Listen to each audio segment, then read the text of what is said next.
All right, so I've been trying for I don't know how long to record this tackle talk, just not really having the time, the gumption, whatever.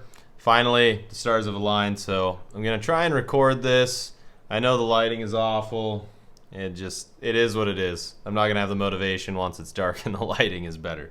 But this is kind of what I've been doing for the late fall situation and just kind of my thoughts on late fall baits that you should be chucking or consider chucking. To start off the list, you guys know I'm big on big rubber. So, you know, there's a Husky Deusa for you. This is the shallow version. Don't be afraid to chuck it around. I'm going to probably chuck it some tomorrow. It's more likely, though, that I will be chucking the regular size. Whether it's this Tequila one, Lemon Drop, or Mountain Magic. I think those are the colors that I have. One of them's getting chucked. One of them's going to get thrown. Looking forward to it. Again, at this time of year, those fish are looking not necessarily to eat a lot, but to eat, you know, a big meal. A lot of caloric bang for a lot of caloric buck. So, you know, it's one of those things where if you can get in front of the right fish at the right time when the window is open, things can happen in a hurry. We had it last weekend. There's not going to be a video from it because we didn't catch either fish, but, you know, we put on the water. We had 2 bites in, you know, I don't know, 20, 30 minutes on rubber right away. So really cool to get the bites. Doesn't make a lot for a video when you lose 2 fish. So if we can get something to happen tomorrow, maybe I'll include the losses. We'll see.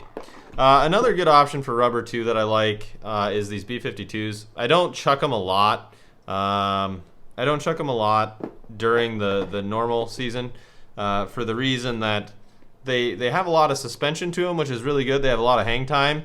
Whereas like the Deuces, they're definitely more erratic. There's a lot more side to side. They do crazy stuff in the water. They're darting, they're dipping, they're diving, they're doing weird stuff. And I like that a lot more in the warm water periods for sure.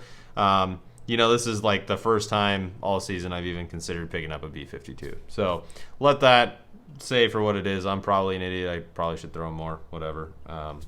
You know, I fish for fish that don't want to bite. So objectively, I'm an idiot anyways. So next on the list, I'm going to go with the Twitch. Again, I throw the Ridgways a lot. The reason I picked a 10-inch Jake for this particular tackle talk is because sometimes I like just a little bit more subtle action in the fall after turnover. You know, when we're ramping up to turnover, I like the Ridgways. I like how erratic they are. They draw in fish from a long ways off. But this time of the year where things are kind of slowing down a little bit, I like a little more subtle wobble. I like a little bit more hang. This one I haven't done much with. Usually I replace the hooks. Usually I weight them. This one I haven't done either of those things too. The one I have in my box, I will do those, or I've already done that too. But yeah, don't be afraid to add a weight, you know, down here. They've done studies, you know, 60% of the time it works every time. A little bit more suspension, a little bit slower rise can be pretty deadly. I had a really good weekend with those last year. You know, we were short line trolling them the one time and then casting the other. So don't sleep on the big twitch baits, the wide wobble or the narrower wobble, that kind of thing. I know, winter's coming. No! God, please, no! No! It's a sad deal. This season has been absolutely unreal in more ways than one, and it's been awesome. I'm gonna be sad when the lakes get iced up as usual, but they're not there yet. Another bait that I'll consider throwing, you know, until that ice is on the water, is glide baits. So this is a Shum Slim from Chaos. You know, I really like this bait, the way it looks in the water. It hangs a little higher in the water column, which is good. And you know, when it's hanging higher in the water column, it's a little easier to get it around some of those trees and the forests that, flooded forests that we have here in Iowa, which is kind of a nice thing because then you don't have to worry about hang-ups as much. And it's got a lot more suspension than, for example, like the round nose. Like, I've got these 2 gliders, and you're probably like, Matt, why do you have 2 gliders? Well, I'm going to tell you. Look, say it one more time. Shake it back! Does that feel good? So this one, you get a little more suspension, a little more hang, doesn't get quite as deep.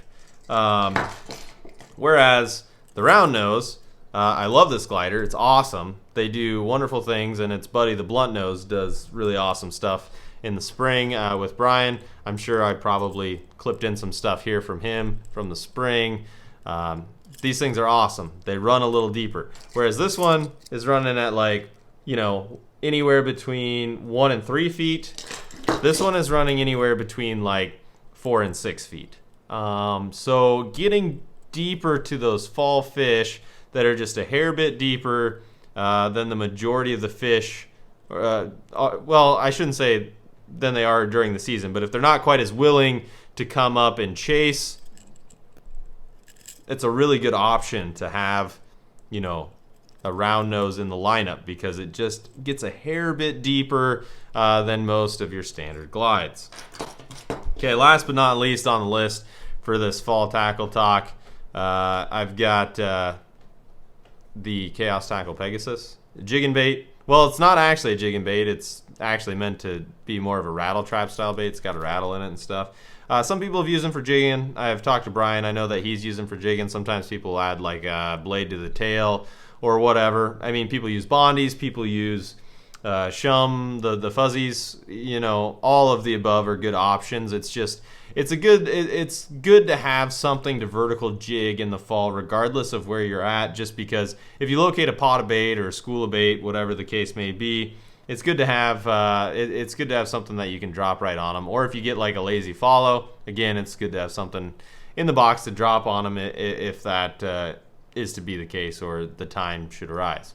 Anyway, that's pretty much all I got for the fall tackle talk. I hope that you guys enjoyed it. I hope that your seasons have been awesome and fantastic. Hopefully there will also be a video from our efforts tomorrow. We're going to be trying to chase some bigger fish on a bigger fish body of water, so hopefully we'll be able to run into some of those. If not, it won't be for lack of trying like all the other times. So as always, I appreciate you guys watching. If you like the tackle talks, let me know. I plan on doing some more of them this winter over a variety of things. If you have something that you think I should discuss, I'm no expert on anything, but you know, I can talk to a camera. So if you think there's something that I should address, let me know. I'll talk about it. But yeah, that's about it. Good luck this fall. Time is winding down in very quick fashion.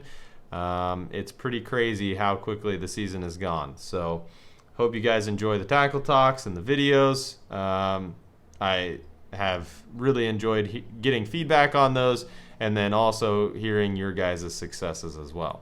As always, if you wouldn't mind, please subscribe if you've made it this far, and I'll catch you in the next one.